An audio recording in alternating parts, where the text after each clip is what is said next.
मैं नहीं जानता कि नुरसन कहाँ है। शांत हो जाइए। आपसे पहले मैं आपका बेटा ढूंढूंगा और आपके इस बने बनाए एम्पायर को बर्बाद कर दूंगा। देखता हूँ कौन रोकता है मुझे।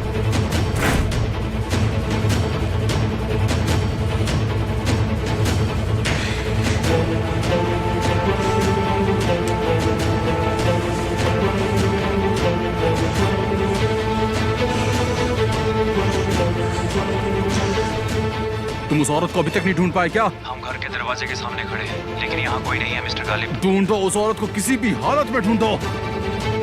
नुरसन तुम कहाँ हो? कहाँ हो नुरसन? कहाँ हो तुम? कहाँ?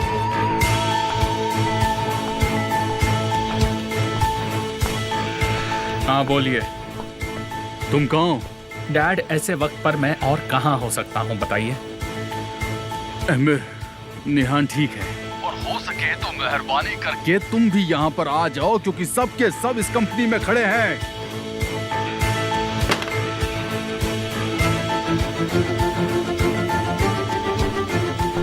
केमाल यहाँ अस्पताल के आसपास भी नहीं दिखना चाहिए, समझे? लेकिन क्यों? क्योंकि निहान तुम्हारे खिलाफ कंप्लेंट करेगी इसलिए? नहीं, बस इसलिए क्योंकि आपकी बेटी का पति कहीं खूनी ना बन जाए। मैं नहीं जानता कि नुरसन कहाँ है। मुझे लगता है कि केमाल सोहदार उसे ले गया। हाँ तो तुम यहाँ अपनी बीवी के साथ अपनी बात संभाल नहीं पा रहे और वहाँ केमाल सोहदार तुम्हारे भाई को ढूंढकर तुम्हारे सामने खड़ा कर देगा। शायद उसने ढूंढ भी लिया होगा, शायद वही ब्लैकमेलर का आदमी है, इसीलिए तुम्हें बेवकूफ बना रहा है। शायद वो खुद ही ब्लैकमेलर हो। आपकी सोच कमाल की है पापा। जब तक चीजें सुलझ नहीं जाती तब तक तुम केमाल सोहदार से दूर रहोगे। तुम उसके साथ उस खान में नहीं जाओगे। मुझे केमाल के साथ काम करने आप ही ने कहा था, तो क्या मुझे उस खान में जाना चाहिए? मैंने तुम्हें उसके साथ काम करने के लिए कहा था, लेकिन तुमने उसे अपनी ही जगह दे दी और इस सब के जिम्मेदार सिर्फ तुम ही हो। मैं केमाल के बारे में तो नहीं जानता, लेकिन वो आदमी मुझे आपकी वजह से ब्लैकमेल कर रहा है। उसी की वजह से आपने मुझे ये नहीं कहा कि मेरा एक भाई भी है। आप ये सब रोक सकते थे, लेकिन बदले में आपने मुझे एक नया दुश्मन सौंप दिया, जिसकी वजह से आपने मेरी माँ को मारा। थैंक यू सो मच गैलिब कॉसगुल। मैं तुम्हें तुम्हारे सबसे बड़े दुश्मन से बचा रहा हूँ। इसके लिए काफी देर हो चुकी है। अंदर आओ। मिस्टर एमिर, मिसेस आंसू आई हैं। शैतान का नाम लिया, लेकिन उसकी पार्टनर आ गई। उसे अंदर आने दो। मुझे लगता है मैं बाप बेटे के बीच में दीवार बन रही हूँ। क्या ये सही समय नहीं है? हाँ, मैं अपने पापा से हमारी परिवार की कुछ बातें कर रहा था। कोई बात नहीं मिस आंसू, आप अंदर आ सकती हैं, बैठिए।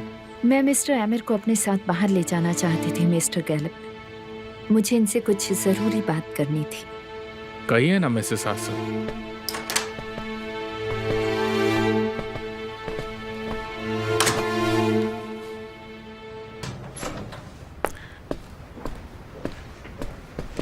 क्या आप मुझे यहाँ थैंक्स कहने आई हैं? मैं माफी मांगने आई हूँ। तुम निहान को खोने ही वाले थे। लेकिन खोया तो नहीं ना, और ना ही तुमने केमाल को खोया, इसलिए तुम्हें मुझे शुक्रिया कहना चाहिए। तुम अंडर एस्टिमेट कर रहे हो। तुम्हें दिखाई नहीं देता इस वजह से वे और भी करीब आ रहे हैं? बोलो। दिखाई देता है, और इसलिए मैं उन दोनों को ज्यादा तकलीफ देता हूँ ताकि वो एक दूसरे से दूर रहे। काश तुम भी देख पाती। कोई फर्क नहीं पड़ता। एक ना एक दिन ये सब ठीक हो जाएगा और हम हाथ मलते रहेंगे। तुम बहुत श्योर हो? क्योंकि वो दोनों जिद्दी हैं। तुम मुझे अंडर एस्टिमेट कर रही हो। नहीं, मैं उनका प्यार अब सीरियसली लेती हूँ। मुझे लगता है तुम्हें भी यही करना चाहिए। हम कुछ भी कर लें, वो दोनों एक साथ आ ही जाते हैं। तुम बिल्कुल चिंता मत करो, मैं रास्ता ढूंढ रहा हूँ।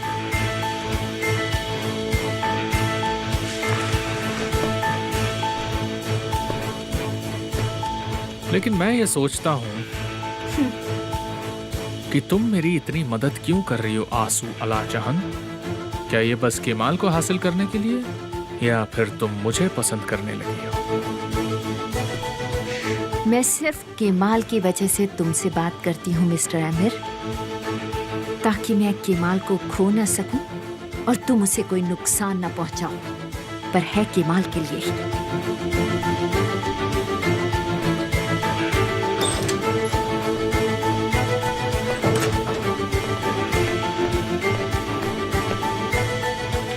अरे वाह, इसका प्यार तो देखो। बिल्कुल यकीन नहीं होता।